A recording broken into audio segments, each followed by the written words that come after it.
Guys দেখো মানে আমরা জোড় ঘুরতে আসে, দেখো কত জল পড়িছে এনে ক্ষেত মেত সবই ডুবি গেছে, উপর উপর জল যাচ্ছে, কোনো কথা নাই। দেখো আমরা বিকেল বিকেল যখনই ঘুরতে মানে আসিছি বিকেল টাইমে দেখছি মেঘ মেঘ করাই আছে, মানে জোড় ভর্তি গেছে। দেখো ক্ষেতলা মানে ডুবি গেছে, এদিকে কত জল যাচ্ছে জোরটার উপর উপর গাছ, দেখো জল যাচ্ছে মানে কত দেখো ঢুকি যাবে ইহা আছে, দেখো যেমন ভাষায় লেগেছে।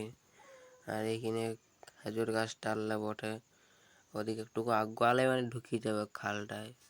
এই দেখো ঢেউটা দিছে উপর, পিচ পিচ বলে বুঝো আছে এই নেই যে এটা পিচ বটে। এদিকে ধান খেতলে একদম মানে ডুবা নিয়েছে, কিছু দেখা আছে এই নেই, একটু ঢুকলে যেমন এক গোলা জল হবে। ভিডিওটা এন্ড করছি, যদি ভালো লাগিছে তাহলে লাইক শেয়ার কমেন্ট সাবস্ক্রাইব করে দিবে। মিলতে हैं नेक्स्ट